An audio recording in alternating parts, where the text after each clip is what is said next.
कहानी मुंबई की है। ये बात 2017 की है। मुंबई के विरार वेस्ट इलाके में गोकुल राउत सोसाइटी की गोकुल एम्पायर बिल्डिंग है। वहीं पर शिल्पी वर्मा नाम की एक 40 साल की महिला अपने पति सर्वेंद्र वर्मा और 20 साल की बेटी के साथ रहती थी। सर्वेंद्र वर्मा करीब 50 साल के हैं और एक प्राइवेट कंपनी में मैनेजर की नौकरी करते हैं। उनकी बेटी अभी पढ़ाई कर रही थी। 2 फरवरी 2016 की बात है। शिल्पी वर्मा अपनी सहेली नूपुर श्रीवास्तव के साथ विरार के एक मॉल से शॉपिंग करके लौट रही थी। दोनों गाड़ी में थी और मस्ती मजाक करते हुए घर की तरफ जा रही थी। जैसे ही उनकी कार पुराने विभा कॉलेज और केएफसी रेस्टोरेंट के बीच वाले रास्ते पर पहुंची, तभी अचानक एक 30 से 35 साल का आदमी उनकी कार से टकरा गया। टक्कर लगते ही वह आदमी जमीन पर गिर पड़ा। शिल्पी और नूपुर घबरा गई, लेकिन उस आदमी ने उठते ही हंगामा शुरू कर दिया और बिना उनकी बात सुने कार के अंदर बैठ गया। शिल्पी और नूपुर ने उससे कुछ पैसे देकर मामला खत्म करने की कोशिश की, लेकिन वह नहीं माना। जब उसने देखा कि लोग इकट्ठा हो रहे हैं, तो शिल्पी को कार आगे बढ़ाने के लिए मजबूर कर दिया। थोड़ी दूर जाने के बाद उस आदमी ने रुमाल में छुपा एक हथियार निकाला, जो रिवॉल्वर जैसी चीज लग रही थी, और शिल्पी को धमकाते हुए उसके इशारों पर चलने को कहा। डर के मारे शिल्पी वही करने लगी जो वह आदमी कहता रहा। करीब 2 घंटे तक वह ग्लोबल सिटी के अलग अलग रास्तों पर कार घुमाता रहा। करीब शाम 5 बजे कार डोंगरपाड़ा रोड पर पहुंची। तभी उसका एक टायर फट गया और कार एक बिजली के खंभे से जा टकराई। कार बिजली के खंभे से टकराने के बाद रुक गई। जैसे ही मौका मिला, उस आदमी ने शिल्पी और नूपुर को जबरदस्ती कार से बाहर निकाला, फिर एक ऑटो को रोका और शिल्पी को उसमें बिठा दिया।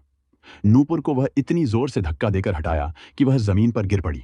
जब तक नूपुर संभल पाती, वह शिल्पी को लेकर ऑटो में बैठकर वहां से निकल गया। इस पूरी घटना का अंदाज किसी फिल्मी सीन जैसा था, जिससे नूपुर एकदम हैरान रह गई। उसने शोर भी मचाया, लेकिन जब तक आसपास के लोग इकट्ठा होते, तब तक वह आदमी शिल्पी को लेकर जा चुका था। नूपुर किसी तरह जल्दी से शिल्पी के घर पहुंची और उसके पति सर्वेंद्र वर्मा और बेटी को पूरी बात बताई। ये सुनकर दोनों घबरा गए। उस वक्त रात के करीब 8:30 बज चुके थे।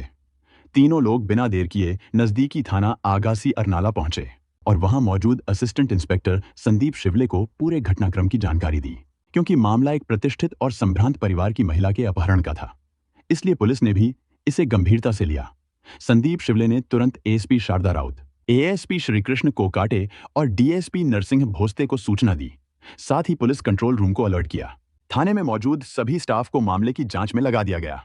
अक्सर जब किसी महिला का अपहरण होता है, तो पुलिस सबसे पहले यही मानती है कि या तो फिरौती के लिए किया गया है या किसी पुरानी रंजिश का मामला हो सकता है। शिल्पी वर्मा के केस में भी शुरुआत में पुलिस को यही लगा कि अपहरणकर्ता जल्द ही फोन करके पैसे मांगेगा। इस उम्मीद में पुलिस पूरे समय अपहर्ता के फोन का इंतजार करती रही। लेकिन जब पूरा एक दिन बीत गया और कोई कॉल नहीं आया, तो असिस्टेंट इंस्पेक्टर संदीप शिवले को शक हुआ कि मामला कुछ और है। यह अपहरण पैसों के लिए नहीं किया गया, बल्कि इसके पीछे कोई और ही मकसद हो सकता है। इसी बीच मामला मीडिया की नजर में आ गया। खबर चैनलों और अखबारों में फैल गई, जिससे पुलिस पर दबाव और ज्यादा बढ़ गया। जांच में तेजी लाने के लिए संदीप शिवले ने एक खास टीम तैयार की। इस टीम को खास जिम्मेदारी दी गई कि वे ग्लोबल सिटी की हर सड़क मोड़ और गली के सीसीटीवी फुटेज खंगालें, ताकि उस ऑटो का सुराग मिल सके जिसमें शिल्पी को ले जाया गया था। काफी मेहनत और घंटों की फुटेज देखने के बाद आखिरकार उस ऑटो का पता चल गया। जब पुलिस ने सीसीटीवी फुटेज के आधार पर उस ऑटो वाले को ढूंढ निकाला और पूछताछ की, तो कुछ चौंकाने वाली बातें सामने आईं। ऑटो चालक ने बताया कि उसने उस दिन शिल्पी और एक अजनबी आदमी को बसई के परिजात गेस्ट हाउस के पास छोड़ा था। जाते समय दोनों इतने हड़बड़ाए हुए थे कि गलती से अपना एक मोबाइल फोन ऑटो में ही छोड़ गए।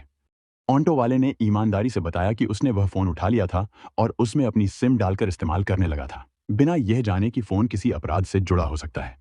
लेकिन जो बात पुलिस के लिए सबसे हैरान करने वाली थी, वह ये कि उस ऑटो वाले के अनुसार शिल्पी और वह आदमी रास्ते भर पति पत्नी जैसे बर्ताव कर रहे थे। बातचीत और हाव भाव से कहीं भी यह नहीं लगा कि महिला को जबरदस्ती लाया जा रहा हो या उसे कोई खतरा हो। यह सुनकर इंस्पेक्टर संदीप शिवले थोड़े उलझन में पड़ गए। उन्हें लगा कि कहीं मामला अपहरण का दिखाकर कुछ और तो नहीं छिपाया जा रहा। हालांकि शिल्पी की सामाजिक स्थिति, उम्र और पारिवारिक पृष्ठभूमि को देखते हुए उन्होंने यह भी सोचा कि शायद ऑटो वाले को भ्रम हुआ हो। सच की तह तक जाने के लिए उन्होंने शिल्पी के पति सर्वेंद्र वर्मा और बेटी को थाने बुलाया और ऑटो से मिला मोबाइल फोन उन्हें दिखाया। उन्होंने तुरंत पहचान लिया कि वह फोन शिल्पी का ही है। इससे यह तो साफ हो गया कि शिल्पी उस ऑटो में ही गई थी। पुलिस के सामने अब मामला और उलझता जा रहा था। वसई के परिजात गेस्ट हाउस में जब टीम पहुंची और शिल्पी की तस्वीर वहां के कर्मचारियों को दिखाई गई, तो पुष्टि हो गई कि शिल्पी वही महिला थी जो 3 दिन से वहां एक पुरुष के साथ रुकी थी। कर्मचारियों ने बताया कि दोनों खुद को पति पत्नी बता रहे थे और कुछ ही घंटे पहले गेस्ट हाउस छोड़कर चले गए थे। जैसा कि पुलिस को शक था, गेस्ट हाउस के रजिस्टर में दोनों ने फर्जी नाम पता लिखा था। जब रजिस्टर में दर्ज जानकारी की तस्दीक की गई, तो वो पूरी तरह झूठी निकली। अब यह साफ हो गया कि मामला अपहरण से ज्यादा किसी व्यक्तिगत साजिश या योजना का हिस्सा हो सकता है। जांच को आगे बढ़ाते हुए पुलिस ने शिल्पी के मोबाइल की कॉल डिटेल्स निकलवाई। उनमें एक नंबर ऐसा मिला जिस पर 3 महीने पहले केवल एक ही बार कॉल की गई थी। यह बात अजीब लगी, इसलिए उस नंबर की जानकारी खंगाली गई। पता चला कि वह नंबर उत्तर प्रदेश के आगरा का था और अमरीश कुमार नाम के व्यक्ति के नाम पर रजिस्टर्ड था। लेकिन वह नंबर अब बंद हो चुका था। मुंबई पुलिस की एक टीम आगरा भेजी गई। वहां पूछताछ और जांच के बाद यह सामने आया कि अमरीश कुमार नाम का व्यक्ति 3 महीने पहले ही भारत छोड़कर दुबई चला गया था। पुलिस लगातार 10 दिनों तक इस मामले की तह तक पहुंचने की कोशिश करती रही, लेकिन हाथ कुछ खास नहीं लगा। लेकिन 14 फरवरी 2016 को आखिरकार एक अहम सुराग मिला। शिल्पी के खोए हुए मोबाइल फोन के IMEI नंबर की लोकेशन ट्रेस करते हुए पुलिस पंजाब के लुधियाना शहर की एक मोबाइल दुकान तक पहुंच गई। वहीं से शिल्पी और अमरीश कुमार को एक साथ गिरफ्तार कर लिया गया। दरअसल अमरीश कुमार ने उसी दुकान पर अपना मोबाइल ठीक कराने के लिए दिया था, जिससे उसका लोकेशन पकड़ा गया। पुलिस ने बिना देर किए दोनों को हिरासत में लिया और मुंबई ले आई। फिर थाना आगासी पुलिस ने उन्हें वसई की अदालत में मेट्रोपॉलिटन मजिस्ट्रेट श्रीमती धारे के सामने पेश किया और 3 दिन का पुलिस रिमांड हासिल किया, ताकि पूछताछ में पूरी सच्चाई सामने लाई जा सके। रिमांड के दौरान जो खुलासा हुआ वह चौंकाने वाला था। शिल्पी वर्मा ने अपने प्रेमी अमरीश कुमार के साथ रहने के लिए खुद ही अपना अपहरण दिखाने का ड्रामा रचा था। न कोई जबरदस्ती थी, न कोई असली अपहरण। यह सब एक सोची समझी योजना थी। अमरीश कुमार, जिसकी उम्र 30 साल थी, उत्तर प्रदेश के आगरा का रहने वाला था और वहां के एक 3 स्टार होटल में शेफ की नौकरी करता था। उसकी शिल्पी से पहचान करीब 4 साल पहले फेसबुक के जरिए हुई थी। पहले दोनों के बीच चैटिंग शुरू हुई, फिर मोबाइल पर बातचीत होने लगी। बातों बातों में दोनों एक दूसरे के करीब आ गए और रिश्ता धीरे धीरे प्रेम में बदल गया। शिल्पी वर्मा मूल रूप से बिहार के पटना की रहने वाली थी। उसकी शादी 1993 में दिल्ली निवासी सर्वेंद्र वर्मा से हुई थी। शादी के बाद शिल्पी अपने पति के साथ कोलकाता में रहने लगी, जहां सर्वेंद्र एक प्रतिष्ठित कंपनी में नौकरी करते थे। बाहर से देखने पर यह परिवार व्यवस्थित और सामान्य लग सकता था, लेकिन शिल्पी के जीवन में अकेलापन गहराई से अपनी जगह बना चुका था। सर्वेंद्र की नौकरी और बेटी की पढ़ाई के चलते शिल्पी घर पर अकेली रह जाती थी। समय के साथ यह अकेलापन उसे अंदर से खा रहा था। ऊपर से पति और बेटी का व्यवहार भी उसके प्रति उदासीन होता जा रहा था। बातचीत कम होती जा रही थी, अपनापन घट रहा था। इसी खालीपन में उसने सोशल मीडिया पर समय बिताना शुरू किया और यहीं उसकी पहचान अमरीश कुमार से हुई। अमरीश उत्तर प्रदेश के आगरा में एक 3 स्टार होटल में शेफ था। उम्र में शिल्पी से 10 साल छोटा होने के बावजूद वह उसके साथ दिल से जुड़ गया। शुरू में बातें फेसबुक पर शुरू हुई, फिर चैटिंग और फोन कॉल्स में बदल गईं। बातचीत धीरे धीरे इतनी निजी हो गई कि उनके बीच अब कोई मर्यादा बाकी नहीं रही। दोनों खुलकर अपने मन की बातें और इच्छाएं साझा करने लगे। अकेलेपन और उपेक्षा में जी रही शिल्पी को जैसे किसी ने समझा, सहारा दिया और यही उसके दिल को छू गया। अमरीश की तरफ उसकी झुकाव इतनी बढ़ गई कि दोनों मिलने के लिए बेचैन हो उठे। यह बेचैनी आखिर उस दिन खत्म हुई जब अमरीश बिना किसी को बताए कोलकाता पहुंच गया। वहीं से उनके रिश्ते ने एक नया मोड़ ले लिया, जो बाद में मुंबई के उस फिल्मी ड्रामे में बदल गया। शिल्पी और अमरीश के बीच का संबंध धीरे धीरे गहरी दोस्ती से बढ़कर एक गुप्त प्रेम संबंध में बदल गया। जब अमरीश कोलकाता पहुंचा तो शिल्पी ने उसे अपने घर बुलाया और दोनों के बीच की दीवारें धीरे धीरे गिर गईं। शिल्पी ने अपनी दोनों बाहें फैलाकर उसका स्वागत किया और इस दौरान अमरीश को पूरी तरह से अपने घर और जीवन का हिस्सा बना लिया। वह जब तक कोलकाता में रहा, शिल्पी ने उसका ख्याल रखा, उसे हर संभव तरीके से खुश रखने की कोशिश की। इन मुलाकातों का सिलसिला चलता रहा और अमरीश को जब भी मौका मिलता वह शिल्पी से मिलने कोलकाता पहुंच जाता। दोनों अपने रिश्ते को लेकर धीरे धीरे भविष्य के सपने देखने लगे, एक ऐसा भविष्य जिसमें वे हमेशा एक साथ रह सकें। यह सपना इतना मजबूत हो गया कि शिल्पी ने 2013 में अपने परिवार के साथ दिल्ली जाने का निर्णय लिया। ससुराल जाने से पहले शिल्पी अपने परिवार को छोड़कर अमरीश के साथ चली गई। पुलिस ने 4 दिन तक कड़ी कोशिशों के बाद शिल्पी और अमरीश को कानपुर के एक लॉज से पकड़ लिया। शिल्पी का यह कदम उसके पति सर्वेंद्र और उसके परिवार के लिए बहुत बड़ा आघात था। उनके लिए यह बात न सिर्फ शर्मनाक थी, बल्कि पूरी तरह से अप्रत्याशित भी थी। सर्वेंद्र और उसके परिवार वालों को इस हरकत से गहरा धक्का लगा। उन्होंने शिल्पी को अपने साथ रखने का विचार तक छोड़ दिया था, लेकिन रिश्तेदारों और परिवार के अन्य सदस्यों के समझाने पर उसे चेतावनी देकर साथ रखने का निर्णय लिया। इसके बाद भी शिल्पी पर उनकी चेतावनी का कोई असर नहीं हुआ।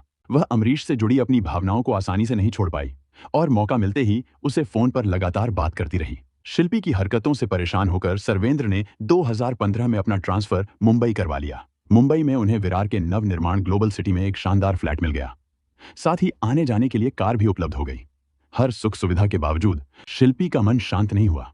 उसे अपनी पारिवारिक जिम्मेदारियों से कोई फर्क नहीं पड़ रहा था, क्योंकि उसका दिल तो पूरी तरह से अमरीश में बसा हुआ था। वह उसे अपने साथ खुले आकाश में उड़ते हुए देखना चाहती थी। अब शिल्पी के हर कदम पर उसके पति और बेटी की नजरें बनी रहती थीं। बाप बेटी ने उसकी गतिविधियों पर पूरी निगरानी रखना शुरू कर दिया था। लेकिन शिल्पी के लिए यह सब कुछ भी मायने नहीं रखता था। वह किसी न किसी तरीके से अमरीश से बात करने का मौका निकाल ही लेती थी। इसके लिए उसने एक अलग मोबाइल रखा था, जिस पर वह सिर्फ अमरीश से ही संपर्क करती थी। मुंबई आने के बाद शिल्पी को अमरीश से मिलने का कोई रास्ता नहीं मिल पा रहा था। इस वजह से उसने एक नई योजना बनाई। इस बार वह अमरीश के साथ भागना चाहती थी, लेकिन इस बार उसका तरीका बिल्कुल अलग था।